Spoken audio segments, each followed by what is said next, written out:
ये दिखाई देता है कि वो एक एक सामान्य कार्यकर्ता की किस प्रकार से चिंता करते हैं। और हमारे उत्तराखंड के साथ तो जिस प्रकार का उनका लगाव है वो किसी से छुपा हुआ नहीं है। कोई ऐसा कार्यक्रम नहीं होता है, मन की बात का हो या कोई उनका अन्य कार्यक्रम हो, कोई लाभार्थियों का कार्यक्रम हो, हर कार्यक्रम में उत्तराखंड को छूने का काम उनके द्वारा होता है।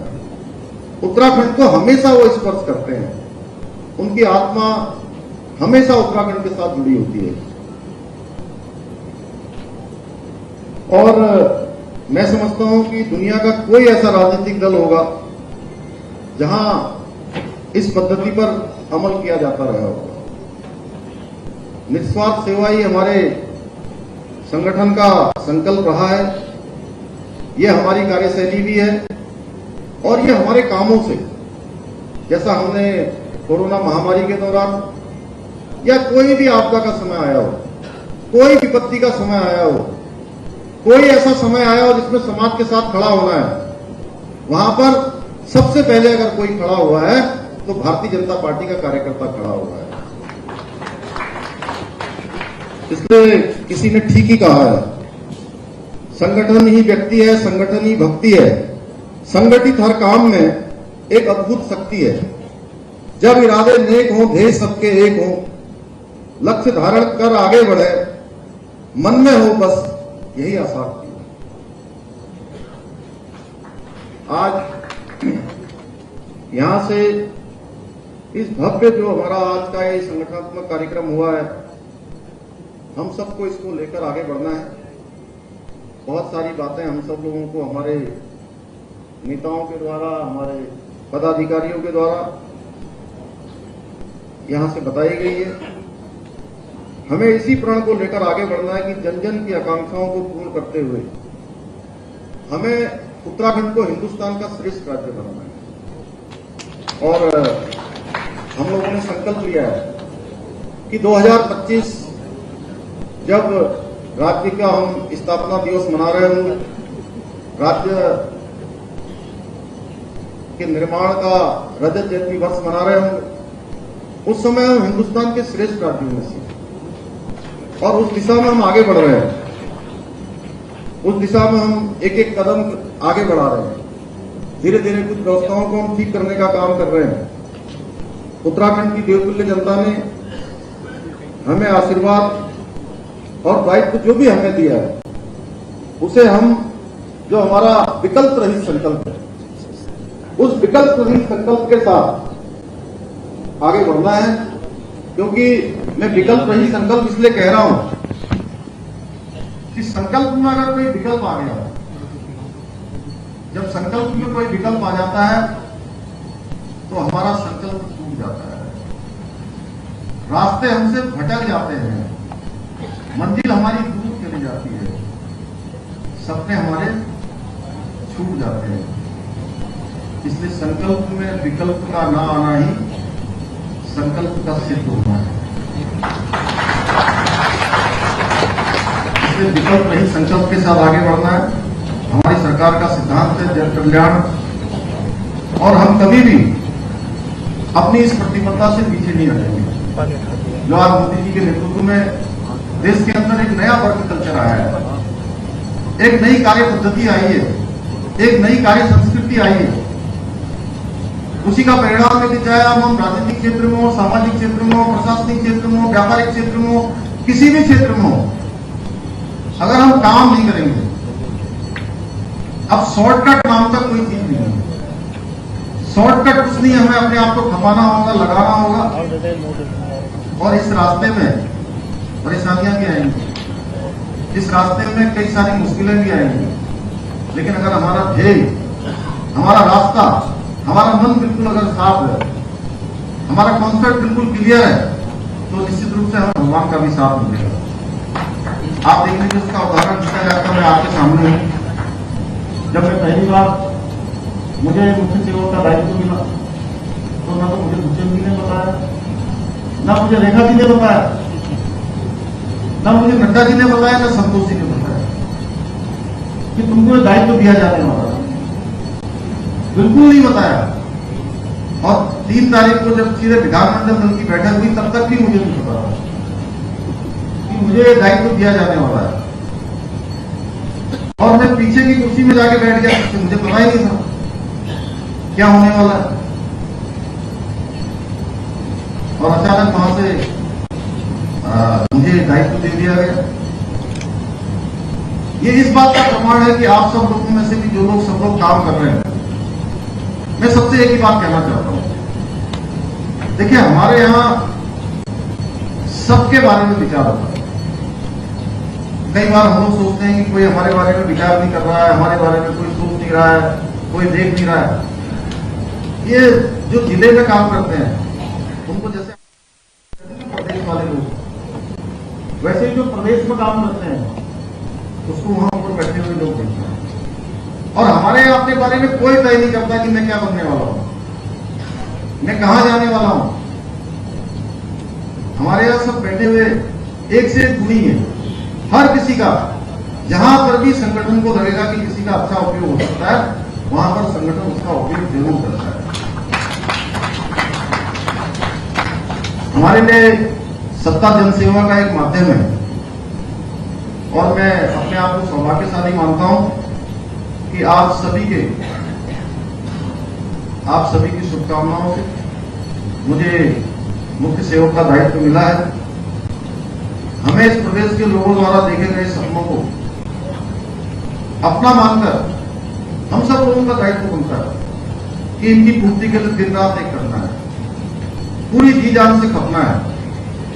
क्योंकि हम जितने लोग भी यहां बैठे हैं, किसी को भाषण की आवश्यकता नहीं है। आप तो स्वयं सब भाषण देने वाले हैं, क्यों धनकर तो सब भाषण देने वाले हैं, क्यों विश्वास भाई साहब बताइए। यहां किसी को भाषण की जरूरत नहीं है। ये तो क्या है कि सब लोग भाषण इसलिए दे रहे हैं कि आप लोगों को बार बार याद दिलाया जाता है। जैसे हनुमान को उनकी शक्ति याद दिलाई जाती है, वैसे आप लोगों को जो है शक्ति याद दिलाई जा रही है। भाइयों बहनों, जिस प्रकार से हमें सत्ता मिली है, अब आप तो सब लोग उसी प्रकार से हैं। ये नहीं कि मैं यहाँ मुख्य सेवक हूँ, भरत जी हमारे प्रदेश अध्यक्ष हैं, अजय जी संगठन मंत्री हैं, हमारे मंत्रीगण बैठे हैं, सांसदगण बैठे हैं, सभी हमारे वरिष्ठ विधायकगण बैठे हैं, सब पदाधिकारीगण बैठे हैं। अब हमारी स्थिति ये हो गई है क्योंकि जनता ने हमको प्रचंड बहुमत दिया है, 2/3 बहुमत की सरकार दी है और मिठक तोड़ा है। तो आपकी स्थिति कैसी होगी? जैसे आपके लीची और आपके पेड़ों में जो है ना, लीची भी लगे हैं खूब, क्या है वो नीचे को हो रहा है ना, जिसमें लगेगा तो झुक रहे हैं कि नहीं झुक रहे हैं? क्यों महाराज?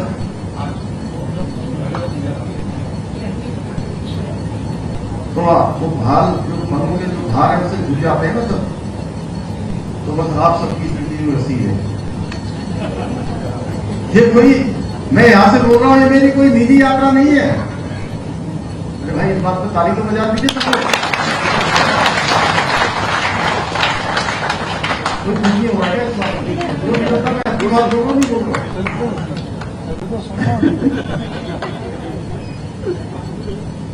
मैंने इसलिए पूछा कि वो तीरथ जी की, तीरथ जी हमारे बड़े भाई जी, मैंने पहले ही कहा, तो वो सबको बता दिया। और मैं एक बार नहीं, ये मुझे बार बार कहते हुए अच्छा लगता है।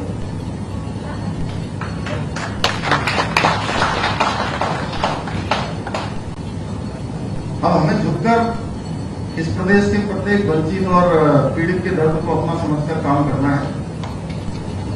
और हमारे शास्त्रों में कहा गया है, यथा यथा तुष्यत तथा संतो यश तुम, अर्थात जिसकी हम सेवा करते हैं उसका सुख ही हमारा संतोष है।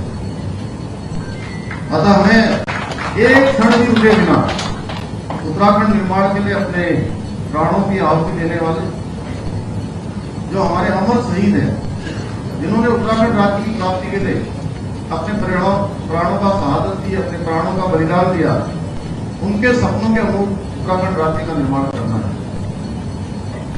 आज कांग्रेस मुक्त भारत एक जुमला नहीं बल्कि एक सच्चाई बन गई है। जहां से भी गई है, मैं अभी कल किसी से कह रहा था, कांग्रेस वाले क्या है कि सत्ता के पैरासाइट होता है। 5 साल इस बार सत्ता मिल जाती तो फिर 5 साल के लिए तैयार हो जाते हैं।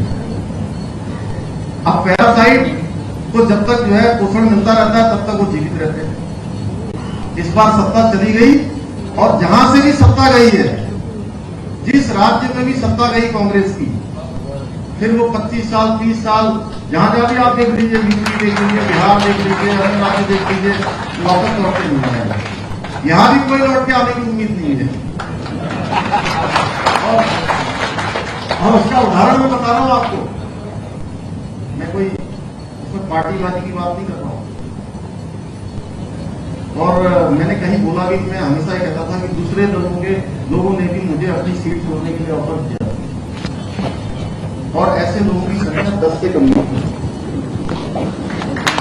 यहाँ बैठे हुए तो बहुत सारे लोगों ने कहा, उधर राम सिंह खेड़ा जी बैठे हैं, उन्होंने कहा कि साहब ये तो लिख के देखे गए कि साहब मेरी विधान 3 साल से बढ़ गया, चिट्ठी लिख कर गए राष्ट्रीय अध्यक्ष जी के नाम में।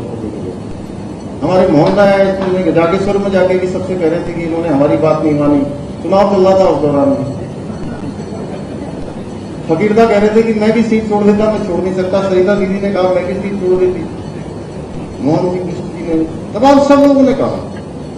मैं सबका आभारी हूं। प्रमोद नैनवाल जी डॉक्टर हमारे यहाँ, इन्होंने कहा भाई साहब वानी किससे आ जाएगी।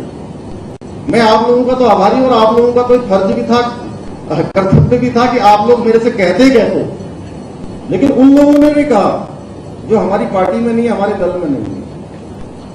वो इस बात का भी एक प्रमाण था कि उनके अंदर कितनी हताशा और कितनी निराशा है। सब कह रहे थे हम सीट खाली कर रहे हैं भाइयों बहनों, लेकिन हमें अपने दल में रहते हुए, अधिक ओवर कॉन्फिडेंस में न जाते हुए, और अपने को साधते हुए, अपने को निखारते हुए, हम जितना कर सकते हैं हमें उस क्षेत्र में आगे बढ़ना चाहिए। और कांग्रेस की जो सबसे बड़ी भूल है वो है वो जनता को कमजोर और खुद को ताकतवर समझते हैं। लेकिन जनता ने बता दिया कि असली ताकत उसके हाथ में नहीं है। असली ताकत कांग्रेस के हाथ में नहीं है, बल्कि जनता के हाथ में है। वो इस बात का प्रत्यक्ष हमारा जो परिणाम आए हैं, चाहे वो आम चुनाव के परिणाम आए या अभी चंपावत के परिणाम आए, इस पार्टी ने परिवार के लिए देश तक को दांव को लगाने का काम किया है हमेशा, और हमेशा देश के साथ समझौतों पर समझौते किए हैं। एक कांग्रेस पार्टी है जो कई बार कहते हैं कि मोदी जी ने, अरे मोदी जी के इन 8 साल के कार्यकाल में तो भारत जो है पूरी दुनिया के अंदर भारत का मान सम्मान और स्वाभिमान बढ़ा है। 55 सालों तक एक पार्टी का शासन रहा है इस देश के अंदर, और उसमें से भी एक परिवार का शासन रहा है। और देश के अंदर जो गरीबी हटाने की बात करते थे, गरीबी कभी नहीं हटी। जिन गरीबों की गरीबी हटाने की बात करते थे वो गरीबी हटते चले गए। भारतीय जनता पार्टी की विचारधारा, कांग्रेस की देश विरोधी जो विचारधारा है, उसके बिल्कुल उलट है। और मोदी जी के नेतृत्व में जो भी काम हुए हैं वो सारे के सारे काम, पहले जो योजनाएं बनती थी एक वर्ग विशेष के लिए बनती थी, कुछ लोगों के लिए बनती थी। आज जितनी भी योजनाएं बनती हैं वो गरीबों के लिए बनती हैं। आप देखिए, चाहे आज प्रधानमंत्री आवास योजना में लोगों को घर मिल रहे हैं, उज्ज्वला योजना से लोगों के पता नहीं कितने घरों का, 8-9 करोड़ लोगों के घरों का जो है आंसू पोंछने का काम हुआ है, धुआं हटाने का काम हुआ है। देश के अंदर आयुष्मान भारत योजना में जहां लोगों को 5 लाख रुपए तक का इलाज देने का काम हुआ है, मोदी जी के नेतृत्व में आम जनमानस से समझ चुका है भाजपा सरकार का मतलब है राष्ट्र निर्माण के लिए उचित निर्णय, सही नीति और स्पष्ट नियम। चुनाव के दौरान आप सब लोग गए, अभी यहां से बोल भी रहे थे सब लोग, कि लोगों ने हमें कैसे बताया कि उन्हें मुफ्त राशन ने उन्हें कैसे सहायता दी। कितने लोगों ने हमें बताया कि मुफ्त का उन्हें इलाज मिला। अनेकों लोगों ने बताया कि मोदी जी के कारण हमको पक्का मकान मिला और मुफ्त वैक्सीन लगने की सुरक्षा मिली। जो कहते हैं महंगाई बढ़ गई, अरे जहां देश के अंदर इतना बड़ा, दुनिया के अंदर इतनी वैश्विक महामारी आई, उस महामारी में भी देश के अंदर कोई काम नहीं रुका, सारे काम चलते रहे, सारे विकास के काम होते रहे, और वैक्सीनेशन भी एक वैक्सीन मुफ्त में लगाई गई, दूसरी वैक्सीन मुफ्त में लगाई गई, तीसरी बूस्टर डोज के रूप में वैक्सीन मुफ्त में लगाई गई। और केवल इंडिया के अंदर ही नहीं, भारत के बाहर भी 20 करोड़ से ज्यादा वैक्सीन देने का काम जो है हमारे देश के प्रधानमंत्री के नेतृत्व में हो रहा है। करोड़ों लोगों तक अनाज पहुंचा है, करोड़ों लोगों को टीका मुफ्त में लगाया गया, रसोई घरों से धुआं हटाएगा, हमारी सीमाओं को सुरक्षित बनाना, ये सभी कार्य पिछले 8 सालों में आदरणीय प्रधानमंत्री मोदी जी के नेतृत्व के कारण से ही, उनके तप के कारण से ही संभव हुए हैं। आज भारत विकसित देशों में न केवल उनके बराबरी पर खड़ा हो गया है, बल्कि उनकी आंखों में आंखें डालकर अपने हितों की भी बात करता है। पहले की और अब की तुलना में जो है इस प्रकार का अंतर आ गया है। आदरणीय प्रधानमंत्री जी के नेतृत्व में भारत आज कूटनीतिक संबंधों का भी एक नया अध्याय लिख रहा है, जिसमें भारत के हित सर्वोपरि होते हैं। किसी भी देश में मोदी जी जाते हैं तो पहले भी प्रधानमंत्री देशों में जाते थे, दुनिया के देशों में जाते थे, पता तक नहीं लगता था कि प्रधानमंत्री का दौरा हो रहा है। आज पूरी दुनिया में खलबली मची होती कि मोदी जी का आज जापान दौरा हो रहा है, मोदी जी का आज फ्रांस में दौरा हो रहा है, आज जर्मनी में दौरा हो रहा है, आज मोदी जी G24 में अपना भाषण दे रहे हैं। पूरी दुनिया टकटकी लगाकर देखती कि मोदी जी का एक्शन क्या हो रहा है। भारत का मान सम्मान इस प्रकार से दुनिया में बढ़ा है। वो समय अब बीत चुका है जब भारत को समझौते करने पड़ते थे। अब भारत समझौते नहीं करता है। जैसा अभी आगे दुष्यंत गौतम जी बता रहे थे कि गोली का जवाब गोली से दिया जाता है, बल्कि मैं तो कहूंगा कि गोलों से दिया जाता है। ये किसके नेतृत्व में हो रहा है? मोदी जी के नेतृत्व में हो रहा है। एक सैनिक पुत्र होने के नाते आप कल्पना नहीं कर सकते, मेरे लिए वो पल एक गौरव का पल होता है जब मैं किसी सैन्य परिवार से मिलता हूं और उनकी आंखों में मैं एक भारत के नेतृत्व के प्रति जो आत्मविश्वास दिखता है। मुझे लगता है कि मोदी जी के नेतृत्व में नया भारत बन रहा है, एक ऐसा भारत बन रहा है जो दुनिया को दिशा देने का काम करेगा।